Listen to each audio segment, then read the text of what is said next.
Combat log. I've checked against every known infectious agent and toxic compound. No match.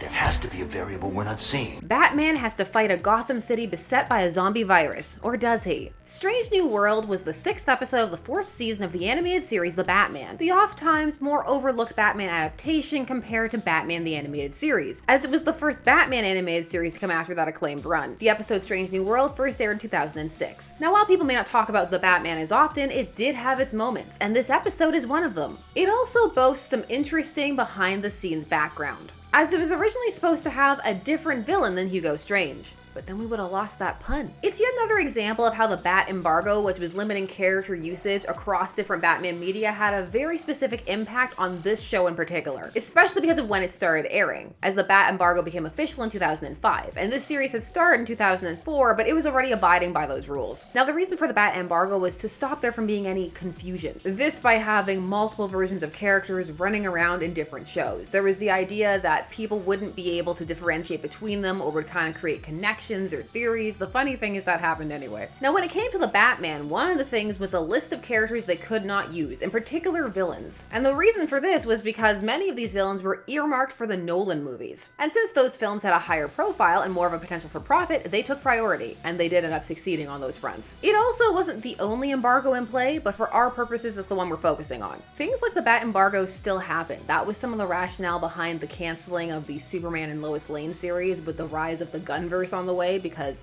that universe is supposed to be all-inclusive, multimedia, multilateral, horizontal marketing, all those things, so the other things have to go. But the language used is very similar. Don't want there to be confusion. Don't want there to be brand overlap, more like. So it's a bit different than the Bat Embargo, because Paul Levitz really did feel that people were gonna get super confused. I'm Sasha, this is Casually Comics, and it's time to explore what is indeed a strange new world. Season 4 of The Batman marked the introduction of Dick Grayson, and hence also Robin. This because the Teen Titans series had ended, which freed up Robin for use in other media. Him being in the Teen Titans series was why Batgirl was introduced first in The Batman, when the embargo was lifted enough to include some other peripheral Batman characters, like Commissioner Gordon in The Batman. So Commissioner Gordon appeared at the end of season 2, and then in season 3 onward, him and his daughter, main characters, and well, onward till season 5. Then they got reduced to guest stars. Robin's introduction made season 4 move at what felt like warp speed. Since this series did have continuous continuity, it meant that Robin had to have an origin, assume the role, and they had to sort out this series' dynamic between Batgirl and Robin. And we had to do it all in 13 episodes. To its credit, the series does a decent job of this, but the later seasons don't feel as smooth as the earlier ones. On the topic of series evolution, we have to take a look at Hugo Strange, a big player in this adaptation's universe. Starting off as a more covert behind-the-scenes manipulator and then going full supervillain, Hugo Strange is a classic Batman villain, debuting all the way back in the Golden Age. He first appeared in Detective Comics 36 in 1940. He was one of, if not the first supervillain-style recurring character for Batman, even before the Joker, who would debut in Batman #1 in 1940. While Hugo Strange slipped into obscurity in the Silver Age, he was brought back to great effect in the Bronze, and that iteration of him would cement himself in the Batman mythos. Put a pin in that because we'll need it later on for this episode we're about to look at. One of the things the Batman was good at was it managed to slip in a decent amount of character development for Bruce Wayne. There's a nice amount of focus on Bruce and his relationship with himself and being Batman. This, while being a zombie episode, does feature a decent amount of that, as Bruce having some self-doubts is part of the framework for the episode that ties in excellently with the action. It's kind of a backdrop, but it fuels part of how he's acting. Strange New World was directed by Anthony Chun and written by Joseph Kerr. Wait, Joseph Kerr? Joker? This episode opens strongly with Gotham in flames, Batman being hunted, while giant banners with the phrase "Bruce Wayne, Gotham's White Knight" burn. The White Knight is of course a contrast to Batman being called the Dark Knight. White Knight has a deeper meaning than that though, and it can be read a couple of ways. Depending upon how it's interpreted, it can be a positive or a negative. A White Knight can be a hero arriving in someone's time of need, but it can also be used colloquially as a busybody, butting in where they're not really needed and causing more problems. Basically a person doing more harm than good, which feeds into something Bruce struggles with consistently in his comics and is showcased in this series. The question, am I doing enough? Does it even matter? You also have the play on how his various self-presentations are perceived, White Knight versus Dark Knight, so it's a lot of meaning packed into a little detail. Well played. The episode also cleverly and subtly sets Batman up as an unreliable narrator from the beginning. This at the start when he informs the viewer that he hasn't slept for a few days. This makes sense given the circumstances, the viewer can see them. Zombies in the streets, Gotham burning down, but it also plants the seeds of an idea that perhaps Batman isn't in the best frame of mind. I'd say it's a nightmare, but can't be, because I haven't slept in days. He's got bat stubble. That's how you know it's serious. From our opening, we get our flashback. We gotta go 2 days earlier. Bruce was preparing to write a speech as he's being honored by the city, and he's struggling, and Dick's not helping when he calls the speech boring. Which it kind of was. But then saved by the bat signal, it sends them out. Earlier seasons of the show had the bat wave, which was more of a cell phone notification style device. It was an alert he got on his phone, which, while it made sense, never really clicked. It was a little cheesy, even if it was more effective. There's something iconic about that really impractical summons in the sky. The bat signal arrived along with Commissioner Gordon at the end of season 2. I'm not sure if that was a Bat Embargo thing, or a these Batwave toys aren't selling and no one cares thing. Because they still mention the Batwave occasionally on the show, but it's usually more tied to his Bat computer or things like that. Being tracked by the Batwave transponder.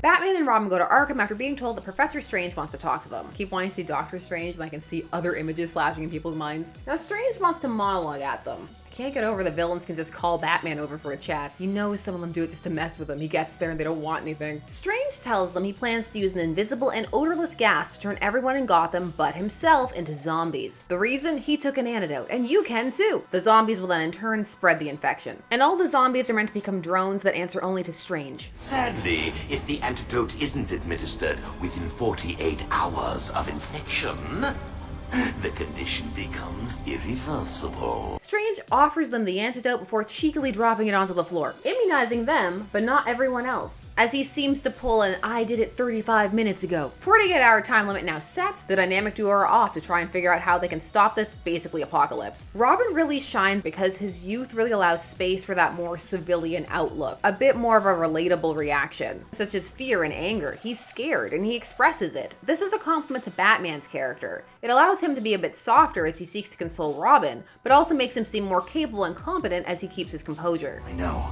You'll get them back, Dick. I promise. Since the premise of this series was young Batman, it started off with Bruce saying that this was his 3rd year being the Dark Knight. The addition of Robin showcased a clear maturation point for him, and moments like in this episode really cemented that. This Bruce feels more mature than season 1 Bruce. He also has a square chin, because they changed his character design slightly in season 4. For reasons, it's not going well for the boys. The air samples they took are coming back clean, which leads Batman to believe the agent is already dispersed. They were too late to get a sample. It's gotten everywhere, even to Alfred in the Batcave, despite the air filters that Bruce had installed. Robin's freaking out. Stop it! Stop it! Dick, I need you to focus. It's not fair. We're all alone. By this point, they'd already fought a zombified Batgirl. They'd gotten a sample of zombie hair off of Commissioner Gordon, who they also fought. But that too comes up negative. Desperate, Batman and Robin return to Strange, who took his time setting up this sweet Game of Thrones book throne. While Strange teases Batman, saying there's more antidote in the evidence room at the police station, zombie Batgirl grabs Robin. This leaves Batman alone and more desperate than ever. There's time pressure, he's lost his partner, everybody's against him. It's very stressful. The evidence room has some nice callbacks to gadgets from past episodes. It's also a neat and accurate touch that each villain shown has multiple bins. They're menaces. Batman is able to get the antidote and leaves. The stubble is working overtime. Things are getting dire. Both Robin and Batgirl try to confront him, but back off when he threatens them with the antidote. Batgirl, Robin, not sure you can understand me, but this will help you. With everyone compromised, Batman has to seek out one of his secret backup hideouts. And at this point, there's less than a day till everyone is permanently zombified. There are helicopters hunting him, so he figures he needs a mass distribution point. So he picks where he was going to give his speech as Bruce Wayne, the White Knight. So the Dark Knight is going to bring all these basically bombs to detonate at that site. I mean, he's placed them all around Gotham, but that's where he's planning for it all to go down. That's the focal point. There's something there. This brings us back to our starting point of the episode. And the remainder of the episode is Batman trying to detonate the bombs while Batgirl, Robin, the police, everybody is trying to stop him. He's about to press the detonator when he stops and pauses and thinks that maybe something's not right. He actually takes a moment to try and wade through the fear, the exhaustion, the confusion, and really think about what's happened. What if this isn't the antidote? Batman comes to a conclusion that is possible for the viewer to come to on their own, but it's well enough implemented that it could be missed the first time through. The antidote isn't the antidote, it's the toxin. Batman and Robin were dosed when Strange dropped that first vial. Strange was trying to manipulate Batman into spreading the toxin, which is why everyone has been so frantically hunting him down. Making the decision to trust his own judgment, Batman stands down and is cured by Batgirl. Since by getting a sample from a truly infected person, Robin, the hospital were able to synthesize something. But we're not done. But wait, there's more. They move forward to Bruce's speech. As his two different manners of helping the city are validated and brought together, I was this close to hurting all the people I try to protect, Alfred. but he still gets a little extra nudge from Alfred, a confidence boost. Really sweet. Even under a madman's influence and believing himself to be alone, the Batman fought his way to the truth. That's who he is. It's who you are. It's a very good and heartwarming moment. It caps off a very strong episode. But before we highlight what works, we need to spotlight something that may stand out. Some of you may be thinking, this sounds like a Scarecrow plot, or this would have worked a lot better as a Scarecrow plot. And if you're thinking that, you're not alone. This episode was meant to be a Scarecrow plot. The Scarecrow was one of the villains the creators of the Batman wanted to utilize. They even had a character design ready to go, designed by Jose Lopez, Thomas Perkins, and Jeff Matsuda. But it was Bat Embargo time, so it was vetoed because Cillian Murphy was going to play the Scarecrow in Batman Begins. But that movie was out by season 4, and you were starting to see more characters who had been in the Nolanverse roll into the series. Commissioner Gordon. So the potential was in the air, a maybe. So they pitched the Scarecrow for this episode, but they were obviously told no. Why? Because Cillian was going to reprise his role in The Dark Knight, and he was in that movie for a whole minute. It's 1 to 2 minutes. Buyer beware. I told you my compound would take you places. I never said they'd be places you wanted to go. This short bit of time right here is why they had to pivot to Hugo Strange. But that pivot isn't actually that odd of a choice, and not just because of how Strange was utilized in this series. Hugo Strange was the first Batman character to utilize Fear Toxin, or Fear Dust as it was called when he used it. We've talked about it on this channel, link below. It was in Detective Comics 46. He used a powder, or Fear Dust, to render people paralyzed with terror, unless they take an antidote, which he had in pill form. He at first uses it, or rather tests it, committing mid-scale crimes, bank theft, etc. But his true plan is try to take over the world. basically he wanted to sprinkle Fear Dust over key locations. This so that he could sow fear and unrest and become dictator of America. His plan was to play into people's subtle and subconscious fears that leave them more susceptible to his control. Now during Strange's hiatus, the Scarecrow would appear and utilize Fear Toxin, and it would come to be much more associated with him. It became his thing. It also does match a bit better with his motif. But in a way, this episode is a bit of a nice throwback reference. Potentially intentionally? As for the episode itself, this is a really good one for several reasons. It lays itself out with its clues and premise in such a way that everything is easy to follow and the reveal is well set up, and possible to deduce without being so overt there's no mystery to it. The episode also still has rewatch value, which is very important for something that's going to rely on a twist. Once one knows what's going on, the episode shifts focus upon rewatch, and it's more about Batman's struggle, seeing him come to trust himself, going on that journey with him, as he regains the trust of his own faculties and allies. There's enough character moments and work that it stands out more than just a twist-style episode. Because once you know, you can think about other things, like what about Alfred down there in that cage? This was a rough episode for Alfred. Now, of course, not everything stands up to scrutiny. There are some things that if you get really deep in there, they may seem a bit loose. Like how the police figure out that they have to put out all resources into stopping Batman before Strange even told him that he had to go get the antidote. But the complaints one can have with this episode are fairly nitpicky. On the whole, it works. Even how much Batman buys into it is something that one can get behind because he's been drugged, and then he goes operating on high adrenaline, drugs, and no sleep. The zombie premise, while a bit out there, given the genre, isn't beyond the pale. The episode sucks you into the scenario and the pressure of it, the paranoia, and maintains a pace that feels urgent but never rushed throughout, and even has time to wrap up some of the emotional threads it introduced with Bruce Wayne. This is a very humanizing episode for Bruce. You see some of his insecurities, his drive, his focus, how much he cares about those around him, and he even makes some mistakes. His paranoia, which has become a key component of the character, with both positive and negative effects, is well used here, in that subtly placed in the background through the secret second Batcave. It's something that one can assume Batman has, and the show demonstrates how, depending upon the scenario, that could be a good thing or a bad thing. He nearly took them all out. The way Strange plants the idea of their shared hallucination is also well done. While a bit far-fetched, it tracks with the series' internal logic. One of the weaker aspects of the episode is probably the effect they put on the zombie speech.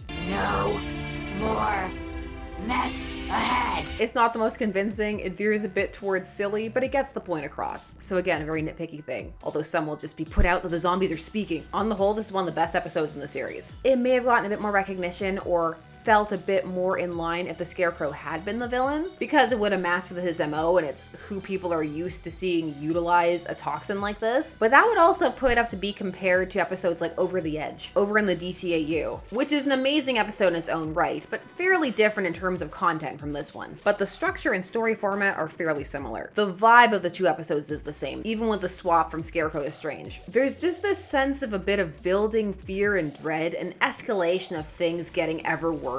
Strange New Worlds never quite reaches the same emotional heights, but again, it has its own moments. It does not get as dark as that one though. But when I was reviewing this episode, I did have flashes to that other episode. Let me know if you also thought about Over the Edge. Were you a zombie 10 seconds ago? So in summary, good episode, interesting behind the scenes. All in all, a good time. But those are just my thoughts and I want to hear yours. Do you agree? Do you enjoy this episode? Think it's strong? Do you disagree entirely? Think it's very weak, not good at all? Badly paced, too obvious, zombies went too far, it was trite. If you feel that way, I want to hear that too. I always love chatting with you down there in the comment box. And while you're down there leaving comments, please do all the YouTube things. Like, share, subscribe, hit that bell notification so that you never miss a vid. Thanks so much for taking some of your day spent discussing comics with me and adaptations in this case. I always appreciate it, and I will see you again soon. Bye-bye. Yes, as you can see, the saga figuring out the setup with the new mic continues. It's in the shot again, but I'm kind of vibing with it a bit more this time because I can see my arms. And the other angle, you couldn't see my arms, and I gesture so much, I miss them. It takes me over to the dark side of new media aesthetic, but I don't hate it. Let me know what you think. See you again soon. Bye-bye.